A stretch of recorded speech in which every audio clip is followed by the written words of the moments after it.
नहमदु व नसल्ली अला रसूलिल करीम अम्मा बाद औज़ु बिल्लाहि मिनश शैतानिर रजीम बिस्मिल्लाहिर रहमानिर रहीम। अस्सलाम वालेकुम।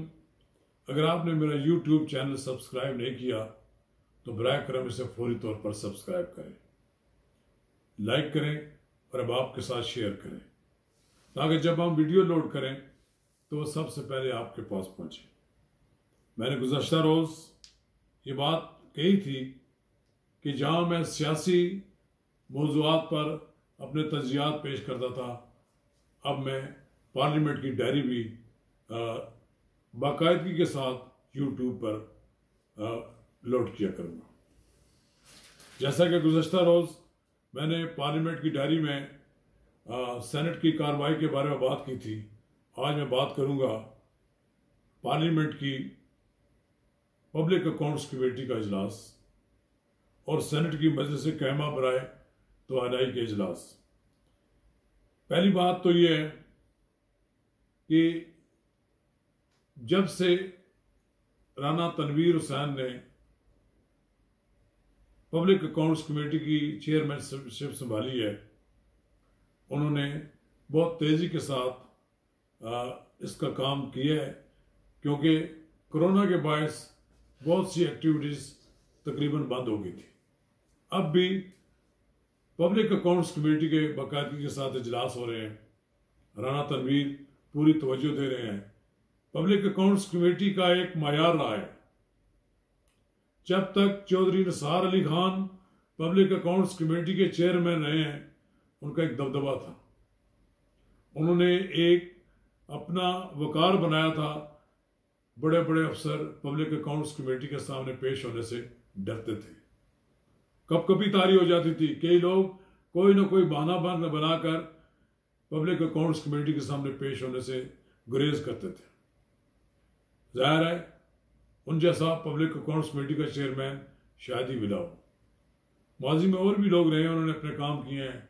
सैयद खुर्शीद शाह ने काम किया है, नदीम अफजल चंद ने काम किया है, फिर अब मोहतरम मियाँ शहबाज शरीफ भी रहे, लेकिन वो बहुत कम वक्त दे सके पब्लिक अकाउंट्स कमेटी को।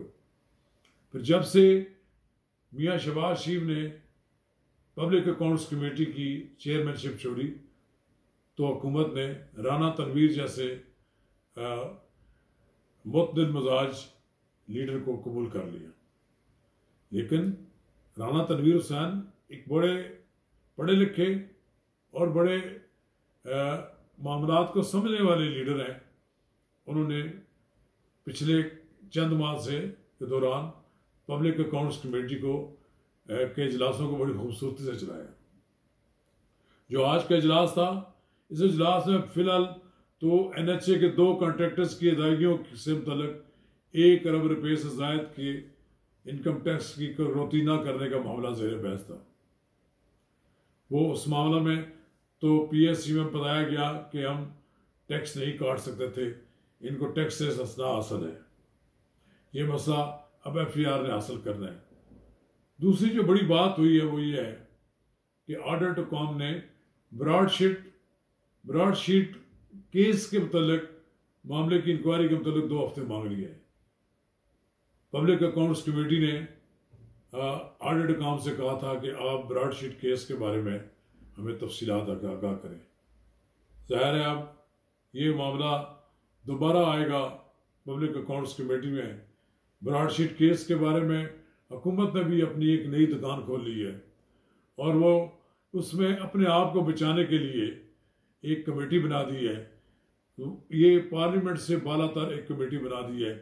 दिलचस्प अमर ये है कि एक तरफ पब्लिक अकाउंट्स कमेटी इसका हिसाब किताब ले रही है, तो दूसरी तरफ सेनेट ने भी कहा कि इन होल कमेटी बना दी जाए, लेकिन वहाँ से ऐसा दिखाई देता है कि हुकूमत राय फरार इख्तियार कर गई है। लेकिन बहरहाल पब्लिक अकाउंट्स कमेटी में तो चीज़ें आएंगी, सारी चीज़ें सामने आ जाएंगी, दूध का दूध और पानी का पानी सामने होगा। अब हुकूमत इस पर पर्दापोशी करने के लिए या इस मामला को दबाने के लिए और हुकूमत को बचाने के लिए एक नई कमेटी कायम कर दी है। उसका कहा गया कि 45 दिन में वो जवाब दे, जब तक कि ये मामला ही ठंडा हो जाए। बहरहाल सेनेट की मजलिस कायमा बराए तवानाई का भी इजलास हुआ है। बिजली की हालिया ब्रेक डाउन से मुतल्लिक मुल्क को होने वाली नुकसानात की तफसीलात तलब कर ली गई हैं और इस्लामाबाद में लगाए गए जैली मीटर्स पकड़े जाने के बाद मअतल किए जाने वाले अफराद को दोबारा मुलाजमत पर बहाल किए जाने के मामले पर भी जवाब तलब कर लिए है। कमेटी ने वजारत तवानाई हुकाम की जानब से ब्रीफिंग के दस्तावेजात सिर्फ अंग्रेजी ज़ुबान में फराहम किए जाने पर सख्त बरहमी का इजहार किया है और हदायत किया है कि अंग्रेजी के साथ साथ उर्दू में भी दस्तावेजात फराहम की जाए। जैसा कि आपको मालूम है कि इस वक्त कौमी असम्बली का इजलास नहीं हो रहा और स्पीकर कौमी असम्बली अपोजिशन को कौमी असम्बली के इजलास में लाने में नाकाम रहे हैं और उसकी बुनियादी वजह यह है स्पीकर अपोजिशन के उन गिरफ्तार रहनुमाओं को जो कभी कोई नैब के ज़ेरे की निगरानी में और कोई किसी और इल्ज़ाम में पकड़ा हुआ है, उनके प्रोडक्शन आर्डर का जारी नहीं कर सके। उन्हें ऊपर से हुक्म मिला हुआ है कि आपने प्रोडक्शन आर्डर जारी नहीं किया। इतना बेबस स्पीकर तो मैंने भी अपनी ज़िंदगी में नहीं देखा कि जो वज़ीर आज़म के हुक्म पर अपनी पार्लियामेंट को चलाते हैं। हालांकि पार्लियामेंट को चलाने के लिए स्पीकर को बहुत सी बातों पर कंप्रोमाइज़ भी करना पड़ता है। इसलिए मैं ये समझता हूँ कि आने वाले दिनों में फौरी तौर पर कौमी असम्बली का इजलास बुलाना मुमकिन नहीं है और ये कहीं ऐसा ना हो कि लॉन्ग मार्च के एंड तक कौमी असम्बली का इजलास ही ना बुलाया जा सके।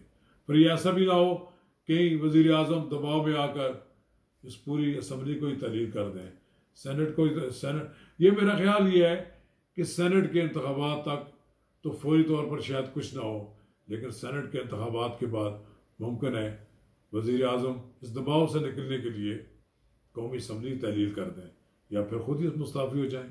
शुक्रिया।